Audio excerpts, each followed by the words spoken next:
네, 안녕하십니까. 2023년 2월 1일입니다. 제가 한국 부동산 전망이나 흐름에 대해서 이걸 찍으려고 켰는데 제가 고민을 좀 많이 했어요. 뭘 고민했냐면 그 한국 상황이랑 제 생각 조언을 먼저 드려야 될지 아니면은 일본 상황을 먼저 이해하시는 데 도움을 드려야 될지 이 두 가지를 놓고 고민을 많이 했거든요. 제가 이걸 만약 한 2시간 정도 있다 그러면 이걸 한 방에 다 할 수 있을 텐데 30분짜리 영상을 만들다 보니까 이거 둘 중에 하나를 골라야 돼요. 이거 두 가지 얘기를 다 못하니까 한 번에.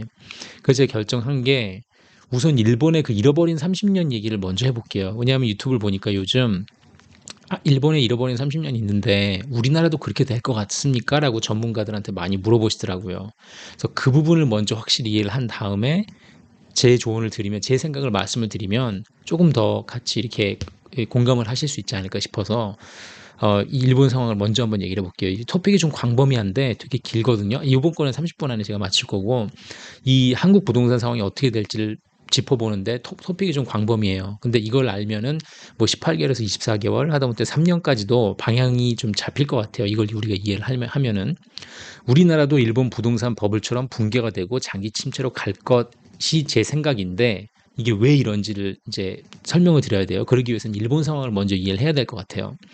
뭐냐면 저금리로 돌았으면 대한민국 정부가 저금리로 돌았으면은 돌았을 확률이 높아요. 경기 부양하고 이 죽어가는 부동산 시장 살리겠다고. 그러니까 물론 우리가 일본에서 장점 배우고 실수는 반복하지 않아야 되는데 왜 한국이 이 같은 실수를 반복할 확률이 높을지를 제가 한번 생각을 해볼게요. 가장 큰 문제는 역시 제로금리입니다. 미국은 벌써 이미 했죠. 지난 14년 동안 2008년부터 리먼 망한 다음에 했고 한국도 일로 갈 확률이 높아요. 오케이. 그 한국 얘기는 제가 다음번에 더 자세히 할게요. 이번 시간에는 하여튼 그 잃어버린 30년 이 원인을 짚어보고 이걸 잘 이해를 하셔야 한국 부동산하고 경기가 어떻게 갈지, 왜 장기 침체로 갈 위험이 높은지를 이해가 잘 되실 것 같아요. 네, 그럼 자 빨리 가보겠습니다. 5장 있으니까 슬라이드. 자, 한국 부동산 시장 붕괴가 장기화가 될 수 있냐? 일본 제로금리의 답이 있습니다. 예, 이거 아마 이렇게 또 뭐 제 자랑은 아니지만 제 생각처럼 저는 항상 금리로 돌아가잖아요. 그러니까 금리의 프리즘으로 보기 때문에 이렇게 말하는 사람이 많이 없을 거예요. 다른 전문가들이 하셨던 얘기까지 제가 다 해볼게요, 오늘. 결론부터 말씀을 드리면 한국은요, 일본이나 혹은 미국처럼 초저금리로 돌아가면서 다시 우리 한국도 장기 침체랑 또다시 IMF를 맞을 확률이 높아요. 자, 무슨 얘기냐?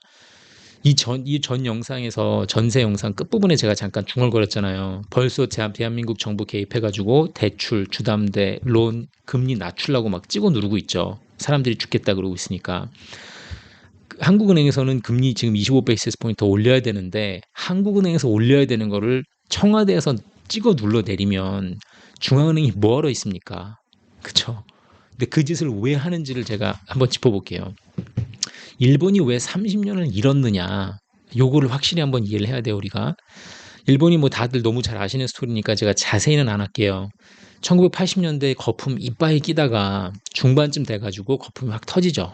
예, 87년, 88년, 89년 되면서 90년대 초가 되면서 확 터져요, 거품이. 난리가 나잖아요. 1980년대는 뭐 다 아시죠? 일본이 뭐 워낙 잘 나가가지고 막 일본에 있는 거 다 팔면 부동산 다 팔면 미국 살 수 있다, 뭐 캘리포니아 살 수 있다, 막 그런 거 있었잖아요. 이때 얘들이 거품을 터뜨릴 때 기준금리를 일본이 2%에서 6%까지 올립니다. 이거 말고도 다른 걸 몇 가지 더 하는데 그건 뒷장에서 나올 거고 이렇게 해서 터뜨리고 나니까 거품을 뭘 하냐 하면은 다 죽어나가고 힘들어하니까 1996년부터 제로금리를 들어가요, 얘들이. 실질적으로 처음입니다. 미국보다도 한 12년 선배예요. 예, 왜냐면 미국은 2008년부터 제로금리 들어갔잖아요. 일본이 12년 선배예요, 이 제로금리에 있어서는. 99년이 되면서 0으로 가고요. 2016년에는 마이너스 0.1을 찍죠. 30년 동안 제로금리를 했어요, 얘들이. 이게 문제예요. 자, 일본은 부자 나라죠. 그렇죠? 이 부자 나라가 자본주의의 기본이 되는 파산이라는 것을 용납을 못해요. 자본주의의 가장 중요한 건 우리가 아무나 가서 자유롭게 수익을 내는 기업을 만들 수 있고 또 이게 못했을 때 실패했을 때는 파산을 해야 됩니다. 이 파산이라는 절차는 가서 내가 기업을 열 수 있는 것만큼이나 중요한 절차예요. 이 파산이 없으면 돌아갈 수가 없어요. 자본주의는. 근데 이 일본이 뭘 합니까? 좀비 기업을 만들고 좀비 은행을 만들죠. 물론 수만 개의 기업이 다 파산을 하긴 했지만 그래도 정부가 0%로 낮추고 정부에서 양적 완화를 하면서 좀비 기업을 만들어내요, 얘들이. 오케이. 정답은 뭐냐? 30년 동안 제로금리 혹은 마이너스 금리를 유지했기 때문인데, 자, 이 저금리를 제가 지금 말씀드리는 30년 동안 1990년부터 2020년까지 30년 동안 저금리를 했다는 게 왜 위험할까요? 제가 왜 이게 일본이 망하고 일본이 부동산으로 가고 30년 동안 잃었는지 그 이유를 저는 저금리에다 두고 있어요. 자, 한국에서도 0.5까지 갔었잖아요, 금리가. 그 다음에 뭐가 있었어요? 집값 폭등하고 혼인율, 출생률 막 떨어지고 사회 자체 구조 변화가 있었죠. 사람들이 중산층이 전부 다 내 앞가림도 힘든데 무슨 결혼이야, 무슨 애야. 애 낳으면 애 하나만 낳고 둘은 꿈도 못 꾸고. 그러니까 지금 출산율이 0.8까지 떨어진 거잖아요. 즉 개인들은 땀 흘려서 노동하는 거에 대해서 되게 비관적이 됐어요. 그렇죠? 알뜰하게 저축도 안 합니다. 아니 저축해서 뭐 0.5% 1% 받아봤자 뭐해. 금리 그거 가지고 장난해? 자구려하면 집값 뛰는데 사람들이 그러니까 벼락거지가 되죠. 그러니까 너나 할 거 없이 다 영끌을 하고 비투를 합니다. 사람들의 심리가 한탕주의가 돼버려요. 다 아시죠?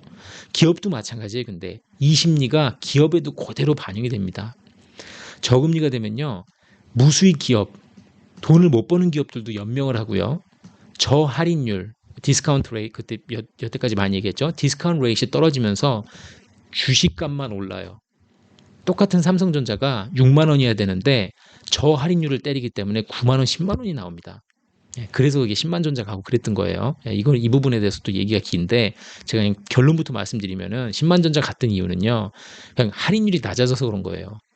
다른 게 아니라 코로나 때 할인율이 낮아지면서 그냥 그렇게 된 거예요.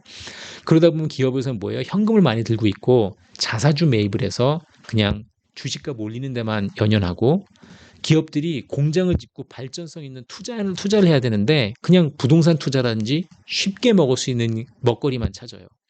그렇죠? 그러다 보면은 우리 근로자들 노동 임금 상승도 없고 혁신적이거나 투자적인 것도 없고 생산성도 떨어지고 기업들도 이게 한탕주의가에 젖어버려요.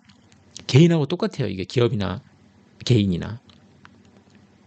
이걸 우리가 다시 한번 정확히 짚고 가야 돼요. 그렇죠? 이건 지금 여태까지 많이 관심들을 가지셨기 때문에 이 거품이 터지면서 많이들 보시고 느끼셔서 아마 아실 거예요. 그렇죠? 자, 그러면 일본의 30년 동안 저금리는 뭘 뜻했을까요? 30년 동안 이 짓을 한 거예요. 30년이면 완전 한 세대잖아요. 1990년에 태어났던 애는 지금까지 이 한탕주의만 보고 산 거예요. 물론 이제 일본은 한탕주의가 지금 아니라 완전히 마탱이가 갔지만 예를 들어 저금리에서 30년을 살았다면 개인이나 기업이 어떤 정신 상태로 살겠어요? 썩은 거죠, 정신 상태가. 일본의 30년 동안 저금리가 무슨 역할을 했는지 정확히 이해를 하려면은 디플레이션과 인플레이션을 이해를 하셔야 됩니다. 자, 여기서부터 이제 전문가들을 제가 나름 까볼게요. 깔 수 있는 거는 99.9% 전문가들은 제가 보면 100% 전문가인데 99.9라고 할게요. 일본 디플레 때문에 30년을 잃었다고 말을 해요. 이게 되게 잘못된 판단이에요. 뭐냐면 디플레가 와서 일본이 경기 침체가 왔고 그랬기 때문에 일본은 인플레가 필요하다. 그래서 아베노믹스가 있고 그래서 일본이 돈을 찍고 계속 0%로 놓는 거예요. 자, 디플레 때문에 30년을 잃은 게 아니라 30년 동안 제로 금리를 갖고 있으면서 침체가 왔기 때문에 디플레가 온 거예요. 오케이, 다시 디플레는요. 결과입니다. 제로 금리의 결과가 디플레지 디플레 때문에 30년을 잃고 일본이 침체가 온 게 아니에요. 이걸 거꾸로 생각하고 있어요, 전문가들이. 좀 더 얘기해 볼게요. 다음 장에서. 그래서 제 말씀은 일본이 지금 필요한 거는 금리가 높아야 돼요. 3에서 7%를 찍어야 돼요. 근데 못하죠, 지금. 왜? 일본 정부 부채 규모가 260%니까 GDP에 끝장이에요, 얘들은. 조금 1%, 2%만 돼도 바로 파산이에요, 정부가. 그리고 민주주의가 아우성. 그렇죠? 야, 이씨, 금리 올라가면 나 힘들어, 어떡해. 이것 때문에 못해요. 정상화를 못 시켜요, 일본이. 자, 인플레, 디플레하고 요 디플레, 요 얘기를 좀 더 해야 돼요. 이게 되게 중요해요. 인플레이션하고 디플레이션을 정확히 이해해 보겠습니다. 자, 우리가 뉴스 보고 하면서 디플레이션이 되게 나쁜 놈인 것처럼 여겨요, 우리가. 나쁜 놈의 탈을 쓰고 있어요. 디플레 그러면 오, 안 돼, 큰일 나. 막 이런 얘기 되게 많이 하잖아요. 10분 됐네요. 연준에서도 그러고 막 디플레가 나쁜 놈인 것처럼 해요. 가격이 떨어지는데 뭐가 문제지? 결론부터 말씀드리면 문제 없습니다. 디플레는 착한 놈이에요. 이건 제가 말씀드리는 거예요. 디플레 착한 놈입니다. 디플레 나쁜 놈 아니에요. 자, 여기서 제가 유명하신 분들, 많이 알려진 분들 이름 그냥 쓸게요. 왜냐면 이분들은 워낙 유명하시고 영향력 있으시고 저는 아무도 아니니까, 저는 사실 뭐 그렇잖아요. 족밥이니까 그냥 이름 써도 될 것 같아요. 제가 이분들 명예훼손 하는 것도 아니고. 오건영 인플레라고 그냥 저 유튜브에 치면은 오건영 님도 이 부부장님 되게 좋은 말씀 많이 하시고 저도 재밌게 보거든요. 이분마저도 이걸 잘못 이해하고 계세요. 디플레에 대해서. 제가 그래서 충격이었어요. 자, 오건영님 말씀하시는 거는 뭐냐면 2,000원에서 1,000원이 되면은 소비자가 구매를 연기하고, 그렇기 때문에 기업이 생산을 중단하고 생산을 못하게 된다. 이런 말씀을 하시는데, 여러분들 홈런볼이 지금 한국에서 홈런볼이 얼마인지 모르겠는데 예를 들어 2,000원이라 그래봐요.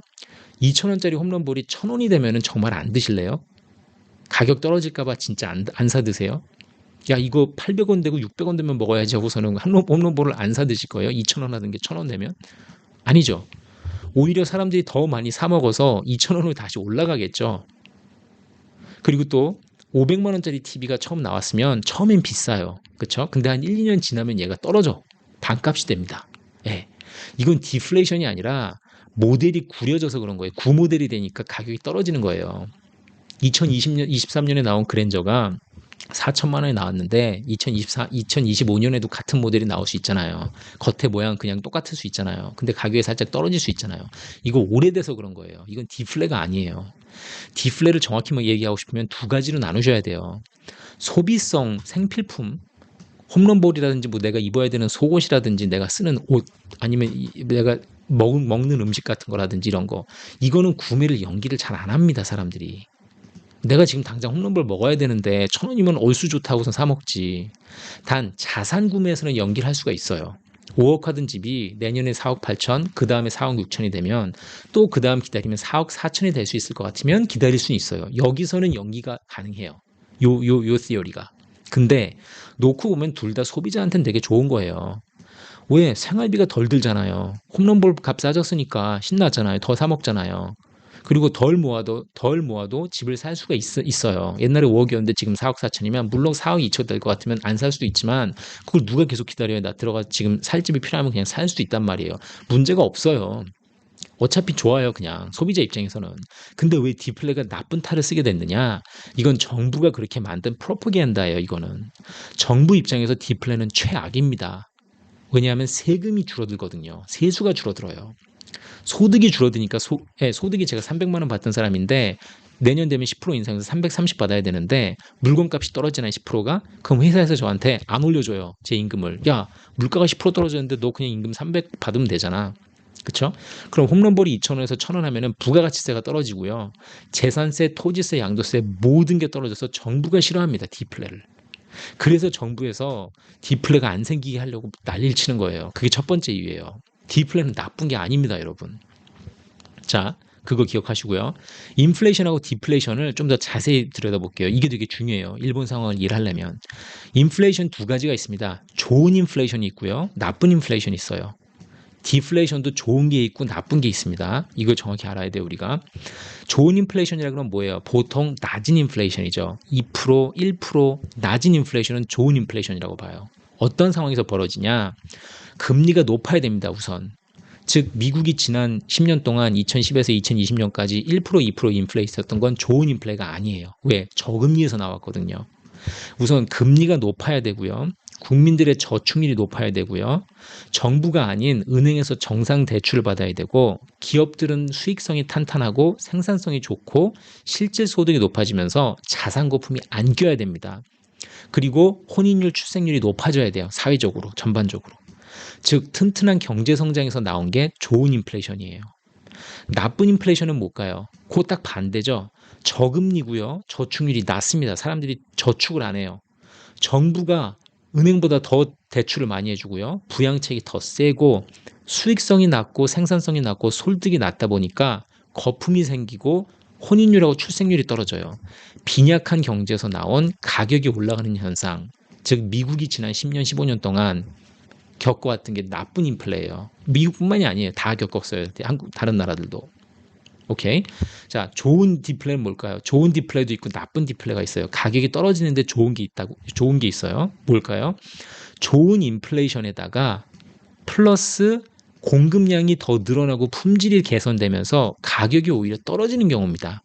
이건 있어요. 전자제품이라든지 비행기 표값 같은 거 30년 전에 비행기 표값 비쌌지만 요즘은 뭐 저가 항공이다 해서 막 싸졌잖아요. 혹은 식당에서 쓰는 로봇이라든지 생산이 자동화되면서 회사 기업 입장에서 자영업자 입장에서 코스트가 떨어지는 거예요, 오히려. 너무 성장성 좋고 탄탄한 경제 상황에서 더 좋은 생산성, 품질이 올라가면서 오히려 가격이 단가가 떨어지는 현상이 일어나요. 이거는 디플레라고 다 나쁜 게 아니에요. 그렇죠? 이건 좋은 디플레예요. 이게 진짜 우리가 원하는 겁니다. 너무너무 성장을 열심히 하고 잘하다 보니까 인플레이션 속도가 늦어지고 우리 소비자 입장에서 진짜 2,000원짜리 홈런볼이 1,800원으로 떨어져 버려요. 예, 자주 일어나는 일은 아니지만 그리고 그 품목들이 좀 정해져 있어요. 특정하게. 예, 보통 이렇게 소비재보다는 약간 대량 생산되는 전자제품이라든지 뭐 이런 쪽으로 이제 국한되어 있긴 한데 이건 되게 좋은 디플레예요. 하지만 나쁜 인플레도 있죠. 일본이 지금 겪고 있는 게 바로 이겁니다. 나쁜 인플레. 자, 나쁜 인플레는 뭐냐? 죄송합니다. 나쁜 디플레. 나쁜 디플레는 뭐냐? 나쁜 인플레이션 이거 플러스 저금리를 계속 지속을 하는 거예요. 그러면 저금리를 계속 지속을 하다 보면 좀비 기업이 생기고요. 튼실한 기업마저서 가치 생산성이 떨어지고 다 지금 일본이 겪고 있는 겁니다. 이게 소득이 떨어지고 공급량 떨어지고 공급질 떨어지고 소비 심리가 위축하면서 정부는 세금 수입이 떨어지고 정부가 그걸 막기 위해서 빚을 더 내고 이자 상승을 막기 위해서 무제한으로 발행을 해요. 이게 일본은 이 나쁜 디플레이션을 나쁜 인플레이션으로 돌리기 위해서 30년을 잃어버린 거예요. 이 노력을 하다가 가격이 떨어지니까 야 큰일 났다.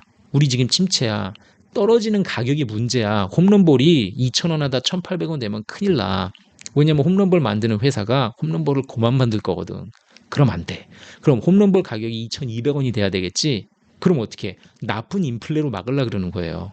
돈을 찍고 저금리를 놔서 사람들이 더 돈을 쓰게 만들어서 홈런볼 값을 1,800원에서 2,000원, 2,200원으로 띄우려 그러는 게 나쁜 인플레예요. 이게 바보 같은 짓이에요. 일본이 이 짓을 하다가 30년을 잃어버리게 된 거예요. 오케이, 그걸 기억하셔야 돼요. 자, 그 다음 같습니다.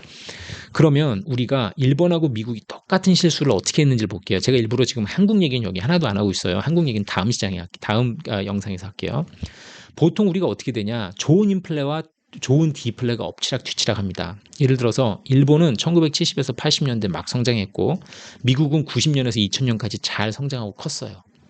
그러다가 미국하고 일본이 둘 다 거품이 어떤 식으로 끼냐면 일본은 1980년대 87까지 유명하죠. 이때가 막 일본 난리 났을 때 거품 막 꼈고 미국 얘기도 제가 전에 몇 번 드렸는데 2001년에 9.11 테러 난 다음에 얘들이 2002년부터 그 기준금리를 1%로 낮추면서 쭉 해서 이때 이제 모기지 부동산 거품이 미국이 생기는 거거든요. 보시면 일본 기준금리가 1980년도에 10%에서 1980년대 거품 막 최고점 달했을 때까지 2.5%를 찍습니다. 기준금리가. 7.5%가 떨어지죠. 미국은 2001년에서 기준금리가 6.5%였는데 9.11 테러 딱 나고 난리 나니까 닷컴 버블 터지고 하니까 2004년에 1%까지 떨어져요. 요게 딱 거품 끼는 시기예요. 즉 저금리로 돌입하면서 나쁜 인플레가 시작을 합니다. 이때 이제 고개를 드는 거예요. 나쁜 인플레이션이. 그래서 일본은 딱 87년에서 90년까지 붕괴를 하죠. 예, 일본은 그때 엄청난 짓을 하죠. 기준금리를 2.5에서 6%로 올려요. 예, 그것뿐만이 아니라 주담대 LTV 비율을 120%에서 70%로 낮춥니다. 그러니까 10억짜리 집을 12억까지 대출해줬던 거를 10억짜리 집을 7억까지밖에 안 해줘요. 그러니까 5억 다 내놔. 빨아들이는 거예요, 돈을. 그리고 이제 BIS라고 그 은행 충당금, 그거 손실 났을 때 충당하는 거를 2%에서 8%로 올립니다. 이거는 은행들이 갑자기 돈을 더 갖다 대야 되는 거예요. 그리고 이제 부가가치세 3% 때리고. 그러니까 일본은 어마어마하게 힘있게 확 이거를 거품을 그냥 빼버려요. 미국도 비슷한 거 하죠. 2005년에서 기준금리 1%에서 2007년 5.25까지 가죠. 그러고 나서 리먼 터지고 뿡 붕괴하죠. 예. 그러고 나서가 문제예요. 요 빨간 칸. 일본은 96년부터 제로금리를 들어가고요. 미국은 2008년부터 제로금리 들어가요. 이 제로금리가 문제인 거예요. 우리가 결과적으로 우리가 물어봐야 될 질문은 10분 지났네요. 한국이 똑같이 제로금리 들어갈 거냐가 관건이에요. 예, 한국도 지금 이제 난리 날 거예요. 2천조 그 가계부채 있잖아요. 그거 감당 안 돼요. 전 세계 1위거든요, 지금. 그쵸? 2위 하잖아요, 가계부채. 그 가계부채를 막으려고 정부 부채는 되게 낮아요. 예, 정부 부채는 되게 낮은데 가계부채가 높기 때문에 그 가계부채가 터졌을 때 정부가 나서서 정부 돈을 찍고 제로금리로 갈 확률이 높아요. 제가 말씀드린 게 그거예요, 핵심이. 근데 이번 편에는 제가 얘기를 많이 안 할게요. 자, 그러면 이지평 교수님 이건 뭐냐면 이런 분이 계시더라고요. 이지평 교수님이라는 분이 계시는데 일본이 버블을 터뜨린 게 잘못이다라고 잘못 알고 계세요. 잘못 말씀하세요. 제 생각에는. 예. 일본 버블을 터뜨린 게 잘못이 아니라 일본 버블을 터뜨린 건 잘했는데 터진 다음에 버블이 제로금리를 쭉 고수했다는 게 잘못된 거예요. 자, 그러면 일본의 제로금리가 뭐가 그렇게 문제냐? 왜 그렇게 저는 일본 제로금리를 자꾸 때리느냐? 뭐냐면 나쁜 디플레를 가져왔고 이걸 유지시켰기 때문이에요. 요 전장에 쭉 말씀드렸지만 요 부분, 요 나쁜 디플레. 자, 보시면은 일본의 나쁜 디플레를 끊으려면은 고금리가 필요해요. 금리를 올려야 돼요. 3에서 7%로. 네, 모든 게 정상으로 돌아야 돼요. 근데 어렵죠. 일본 정부 부채가 260%니까. 자, 고금리로 갔을 때 정상화된다는 게 무슨 뜻이냐면 좀비 기업 남아있는 짜잘한 애들이 싹 파산을 하고 이게 자본주의의 기본이죠. 파산을 하고 양적 긴축이 들어가고 튼실한 은행이 튼실한 기업한테 정상 대출을 내주고요. 저수익성 기업은 파산을 하고 생산성과 품질이 올라가고 시장 경쟁성이 올라가고 임금이 올라가고 소비 심리가 나아지면서 세수가 올라가고 정부가 비청산을 해야 돼요. 즉 거품 없는 꾸준한 자산 가격이 상승을 해서 혼인하고 출생률까지 같이 올라가는 이게 완 패키지입니다. 이게 고금리일 때 딱 생길 수 있는. 근데 일본은 오히려 뭐래요? 골마 있는 경제에다가 사람들이 막 죽는 소리 하니까 큰일 났어, 우리 다 넘어지게 생겼어, 큰일 났어 하니까 저금리로 20년 동안 하다가 아베가 들어오면서 아베노믹스까지 해버리죠. 2014년엔. 이게 묻고 더블로 가요. 여태까지 지난 20년 동안 제로금리를 했는데 경제가 나아지질 않아. 20년 동안. 그럼 사람이 20년 동안 같은 짓을 했는데 같은 정책을 펼쳤는데 안 먹혔으면 한 번쯤은 돌아서 생각해 봐야 되는 거 아니에요? 야, 이거 저금리 20년 했는데 안 되는데 이거 저금리가 혹시 문제 아닐까? 고금리 해봐야 되는 거 아니야? 라고 생각해야 되는 거 아니에요, 사람이면? 모르겠어요. 제 생각엔 그래요. 예, 이걸 교수님들도 그렇게 한번 생각을 해봐야 되는 거 아닌지 모르겠는데 아베노믹스랑 이 옆에 있는 그 어드바이저들은 2013년에 아베노믹스에서 아예 끝판을 가죠. 끝판왕을 합니다. 예, 제로금리의 끝판왕. 무제한 돈 짓고 구조개혁 한다고 했는데 좀비 회사는 그냥 있고 재정을 들려서 하다가 반짝 올라와요. 이때 반짝 인플레이션이 2013년, 15년에 생겨요. 그러다가 다시 떨어지니까 2016년에 무슨 짓을 해요? 이게 진짜 묻고 더블로 가죠. 묻고 트리플로 가는 거예요, 이게. 마이너스 금리까지 갑니다. 2016년에. 그러니까 금리를 낮춰도 안 되니까 홈런볼 값이 계속 낮춰도 1,800원, 1,700원, 1,600원 계속 떨어지니까 에라 모르겠다 하면서 마이너스 금리로 가요.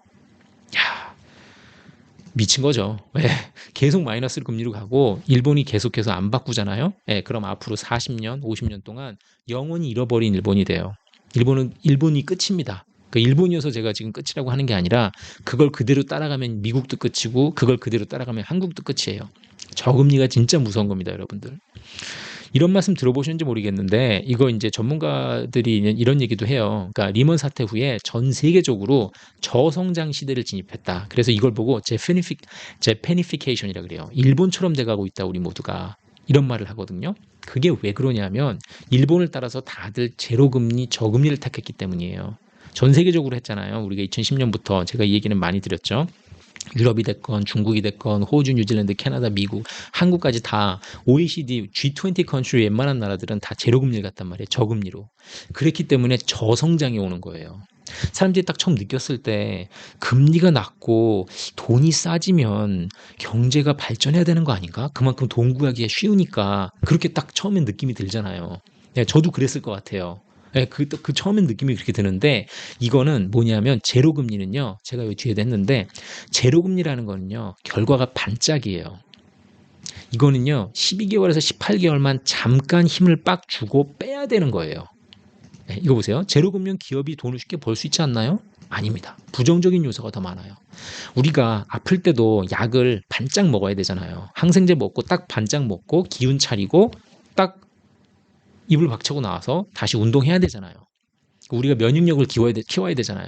우리가 1년, 2년, 3년 내내 약을 먹으면 감기약을 먹고 항생제를 먹으면 어떻게 돼요? 사람 완전히 병신되잖아요. 똑같은 거예요. 제로금리라든지 양적 완화에서 돈을 찍어주는 거는요. 재정에서 돈을 찍어주는 거는요.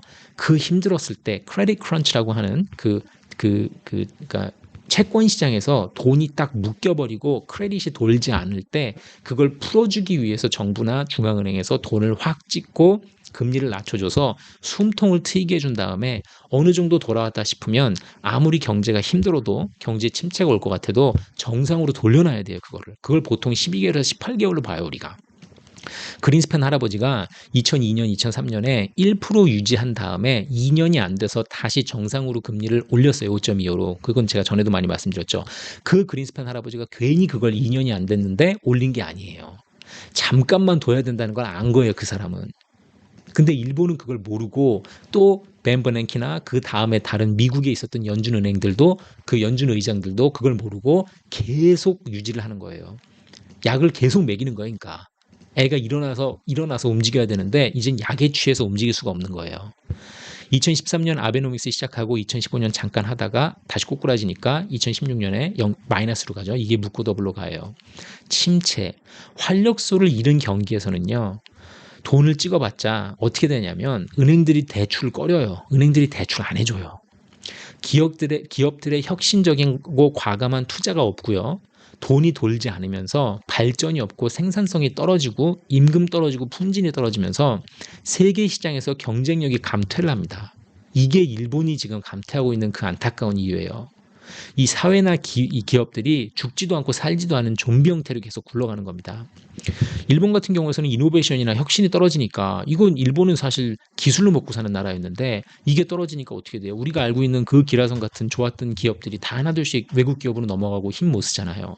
국제시장에서 뒤처지니까 내수 경제에만 집중을 하게 되고 수십 년 동안 내수는 계속 소비자 심리 위축이 되어 있는데 거기다만 기대다 보니까 회사 이익성이 떨어지고 기업도 재투자를 안 하고 혁신이 없어지니까 전략이나 성장이 없고 계속 안 좋은 그 사이클만 반복이 되는 악순환이 계속 반복이 되는 거죠. 그러는 와중에 또 하필이면 재수없게 계속해서 막 자연재해 나고 막 안 도와주잖아요. 95년에 고베 대지진 나고 97년에 IMF 막 터지고 러시아, 태국, 대한민국 난리 나고 2008년에 리먼 터지고 2011년에 원전 사고 나고 막 엑스터널 팩터까지 안 도와주는 거예요. 내부적으로도 힘든데 국내도 힘들어 죽겠는데 외부 영향까지 계속 받으니까 기업 파산이 뭐 10만 개가 넘었다고는 하는데 스틸 좀비 기업이나 은행들도 계속 속출하고 그냥 전 국민의 그 뭐랄까 사기 의지가 떨어졌다 그래야 되나? 그냥 바닥을 찍는 거죠. 더군다나 일본은 고품질 경쟁 국가, 그렇죠? 중국, 인도, 베트남처럼 환율이 약해졌다 그래가지고 막 수출이 막 올라가고 이런 게 아니잖아요. 더 이상 한물 같잖아요. 그건 옛날 얘기잖아요. 싼 물건 팔 때나 얘기고 우리 지금 이제 한국도 이제 고품질 경쟁 국가가 되어 가는데 일본이나 독일 같은 경우는 환율 좀 싸졌다 그래가지고 좋은 게 아니란 말이에요. 얘들은 계속해서 이노베이션이 나오고 국제시장에서 경쟁할 수 있는 경쟁력이 계속 남아 있어야 되잖아요. 그렇죠? 은행도 좀비가 되다 보면은 기업들이 장기 투자하는 거를 탄탄하게 받쳐주질 못하는 거예요. 야, 내가 뭐 한 10년 빌려가지고 가서 뭐 어디에 세미컨덕터 공장도 짓고 막 해야 되는데 뭐 어떻게 돼? 기업 발전에도 해를 끼치는 거죠. 그러니까 계속 또 무슨 악순환이 생겨요? 지금 일본에서 제가 몇 주 전에 기사 읽었는데 라피도스인가? 대만하고 대한민국 저 세미컨덕터 칩스 DRAM, SRAM 이거 잡겠다고 일본에서 그거를 한 기업이 가서 떠안아 가지고 맞짱을 뜰 힘이 없으니까 정부가 맨날 발벗고 일어나 가지고 기업 몇 개 모아 가지고 야 TSMC하고 삼성에 대적할 수 있는 기업을 만들겠다 해서 정부가 계속 들고 일어나잖아요. 5세대 전투기도 그랬죠. 몇 년 전에, 2, 3년 전에 그 F-22 맞대응한다고 5세대 전투기 만들겠다고 일본에서 어떻게 했냐면은 한 기업이 못하니까 이거를 국가에서 뭐 미쯔비시부터 시작해가지고 긁어 모아가지고 자기들이 일본 기업을 몇 개를 뭉쳐서 뭔가 프로젝트를 해요, 계속. 그러니까 우리 저 개인 가정으로 얘기를 하면은 30분 됐네요. 10분 안에 끝내볼게요. 가정으로 얘기하면은 애들이 의욕이 없는 거예요. 뭐를 할 의욕이 없고 뭘 해야 될지 모르는 거예요. 그렇죠? 애들이 그게 지금 기업이에요. 일본에서는. 그러니까 부모가 애들을 손을 잡고 끌고 다니면서 학원에 넣고 이것도 해봐 저것도 해봐 하면서 막 막 엄마가 더 바빠 애들보다. 무슨 얘기인지 아시죠? 그러니까 엄마 치마폭 속에서 애들이 갈팡질팡하는 거예요. 애들이 꿈도 없고 뭐랄까 그 뭐죠? 앰비션이 뭐죠? 그러니까 야욕? 그러니까 막 욕망도 없고 뭔가 해야 되겠다는 꿈도 없고 의지도 없는 거예요. 넉다운이 된 거예요, 애들이. 그게 지금 일본 그 기업 상황이에요. 그게 30년 동안 저금리를 유지하면서 사회적 그 구조랑 사람들이 생각하는 심리랑 이런 게 다 완전히 바뀌어버리고 다운이 돼버린 거예요, 그냥. 약간 전투 의지가 없어진 거죠. 그러니까 기업들이 뭔가를 발벗고 나서서 자기들이 스스로 헤쳐나가서 막 이노베이션 하고 막 투자하고 해야 되는데 그걸 못하니까 정부에서 도와주는 거야. 야, 전투기, 야, 다 뭉쳐봐. 우리 같이 만들어보자. 야, 우리 세미컨덕터 뭉쳐봐. 우리 다 같이 만들어보자. 정부가 나서서 도와줘야 되는 거예요. 정부가 나서서 도와주면 어떻게 되는지 아시죠? 최악이죠. 예, 뭐 그런 말 있잖아요. 정부가 나서서 하면 그건 최악이다. 정부가 해야 되는 거는 사실 군대 유지하는 거 말고는 없거든요. 군대랑 저거 전쟁하는 거 말고는 정부가 나서서 뭐 이렇게 뭐 for profit으로 이익을 남기겠다고 영리 회사를 만들면 그건 개판되는 거예요. 아시죠? 예, 그 정부는 빠져야 돼요. 비영리 단체로 그냥 그런 것만 하고 나와야지. 그건 어쩔 수 없어요. 공무원 하시는 분들이 그거를 그 기업 마인드를 가지신 프라이빗 섹터하고 그거를 경쟁을 할 수가 없어요. 그거는 뭐 다 아실 테니까 얘기 안 하고. 자, 그래서 빨리 끝내야 되겠네요. 한 장 라스트 마지막 장이에요. 자, 그래서 미국도 이거를 2008년에 리먼이 딱 넘어지고 나서 제가 미국이 왜 그렇게 돈을 찍고 0%에 뒀냐 하면 미국도 여기서 오산을 해요. 미국이 뭘 오산을 하냐면 1996년에 일본이 제로금리를 들어가는 걸 보고 2008년에 딱 자기들도 제로금리를 들어가는데 일본을 보니까 그때만 해도 벌써 잃어버린 10년, 잃어버린 20년 이렇게 됐단 말이에요. 그러니까 일본의 뭐가 문제였을까? 일본은 디플레이션이 문제였어. 일본은 가격이 떨어지는 걸 막기 위해서 인플레를 일으키기 위해서 안간힘을 썼어. 우리도 그 짓을 해야 돼. 라고 오판을 내리면서 2008년에 그걸 하고 2010년부터 얘들이 그 퀀티테이티브 이징, 양적 완화를 미친 듯이 해요. 진짜 이거를 미친 듯이 10년을 하니까 했는데 인플레이션이 안 나오는 거예요. 인플레이션이 1%밖에 안 되고 1.5%밖에 안 돼. 그랬잖아요. 2010년 내내 그랬어요, 그때가. 근데 미국이 실수한 게 하나 있죠.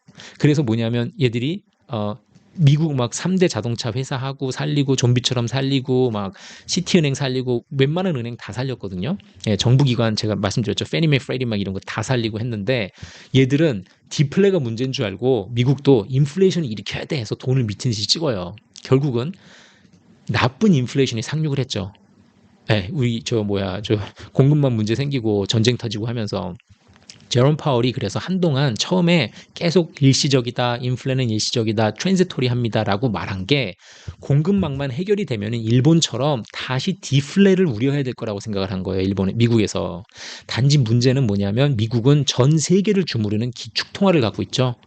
기축통화를 갖고 있는 얘들이 일본보다 훨씬 무서운 얘들이 돈을 무제한 찍어버리니까 일본하고는 잽이 안 되는데 그러니까 이게 진짜 인플레이션이 와버린 거예요. 거기다가 공급망 문제에다가 뭐 중국 문제 생기고 전쟁하고 이러면서. 즉 일본은 특성상 미국보다는 훨씬 닫힌 이코노미를 갖고 있죠. 클로즈드 이코노미 형태 자체가. 260% 국채를 갖고 있지만 부채를 갖고 있지만 국가가 이것도 많은 포션을 자국민이 보유하고 있단 말이에요. 또 일본 국민들은 저축성이 굉장히 높잖아요. 25% 저축한다고 알고 있거든요. 미국 사람들은 2% 정도 하고. 즉 미국 애들은 돈을 찍어주고 막 하면은 이걸 다 써버리니까 인플레이션이 바로바로 와버리는 거예요. 돈을 물론 주는 방법도 갖다 훨씬 더 다이렉트하게 그 소비자 그 지갑에다 갖다 꽂아준 그런 것도 있고 즉 미국이 일본처럼 자기들은 디플레이션 오는 게 가장 걱정이었던 거예요. 나쁜 디플레가 올까봐.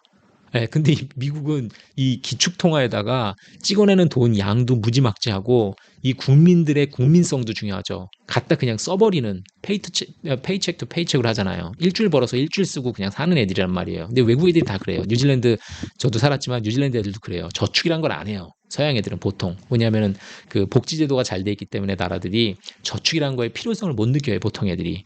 예, 뭐 아파서 들어 누우면은 정부에서 돈 주고 잘리면 돈 주고 나중에 퇴직했을 때 돈 주고 이러기 때문에 약간 그런 심리가 있어요. 그러니까 이런 거를 다 계산착오를 하고 일본만 보고 일본 따라가다가 야 우리 디플레 조심해야 돼 했는데 결국 인플레가 와버린 거예요.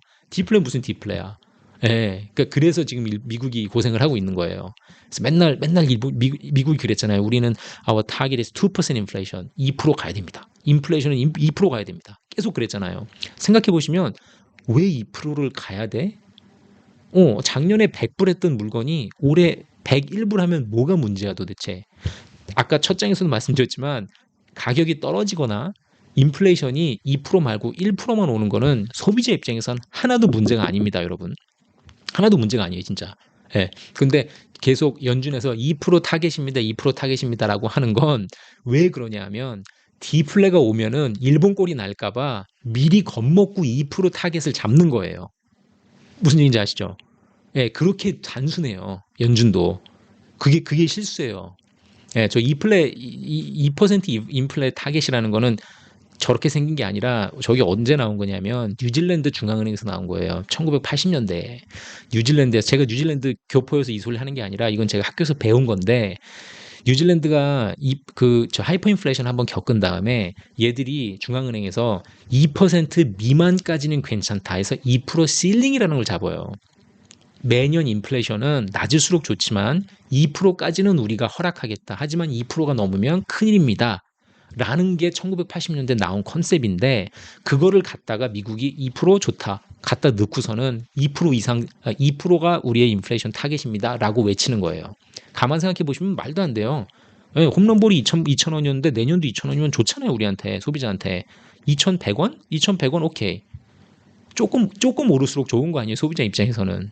예, 근데 그거를 하여튼 정부가 그렇게 이제 트위스트를 합니다. 자, 어쨌든 자 그러면 진짜로 아무도 금리를 올려야 된다고 생각을 안 해봤을까 일본에서. 전 이게 참 궁금해요. 예, 30년 동안 0%로 났는데도 경제가 좋아지지 않았으면 한번 올려보는 건 어떨까? 예, 이게 그렇게 하기 어려운 생각인가?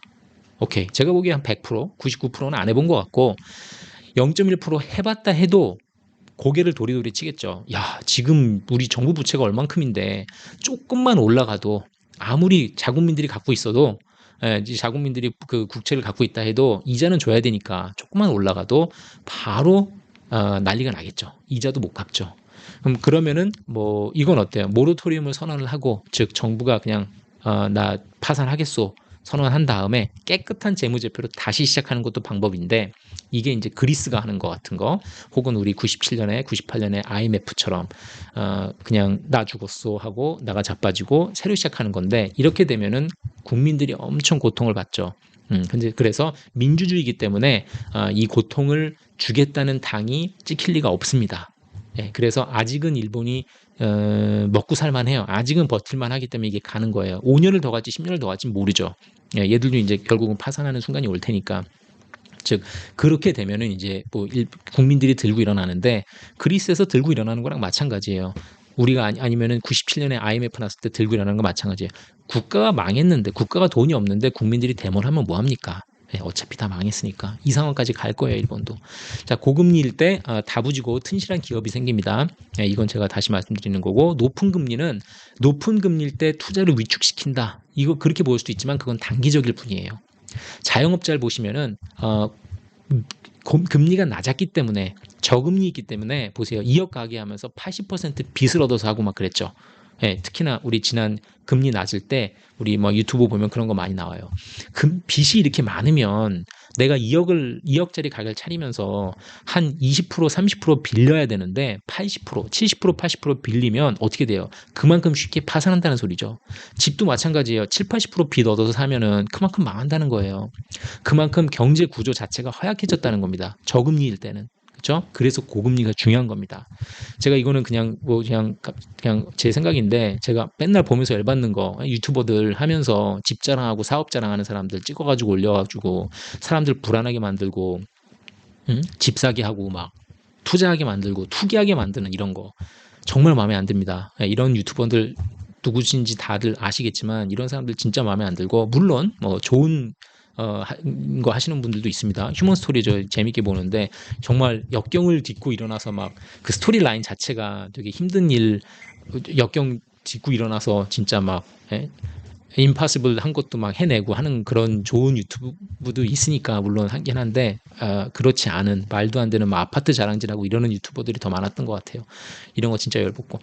마지막으로 높지도 않은 연봉으로 6, 7년 동안 꾸준히 모으면서, 즉 중산층이 평균 연봉으로 6, 7년 꾸준히 모으면 적당한 빚을 얻어서 집을 살 수 있는 그러한 경제가 정상적인 겁니다. 이 상황으로 가야 돼요, 우리가. 즉 금리가 높아야 돼요. 근데 이게 높아질 수 있을까요, 대한민국이? 자, 그게 빅 퀘스천입니다. 그거를 제가 다음번에 할 겁니다. 자, 일본 문제 지금 정확히 이해하셨으니까요. 다음 시간에는 일본의 잃어버린 30년이 한국에는 어떻게 적용이 될지 제가 짚어볼게요. 그러면 제가 이제 그때 부동산 얘기를 할 수가 있어요. 한국 부동산이 어떻게 갈지. 자, 그리고 왜 한국도 위기가 오면은 금리를 내리고 일본 실수를 반복할지도 제가 짚어볼 거고요.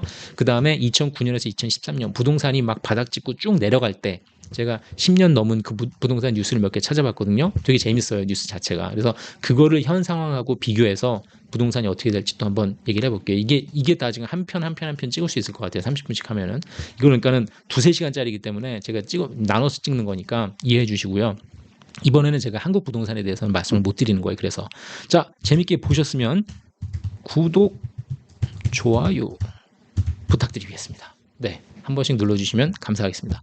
자, 그러면은 여기까지 하고요. 제가 다음번에도 좋은 영상 가지고 또 찾아뵙겠습니다. 감사합니다.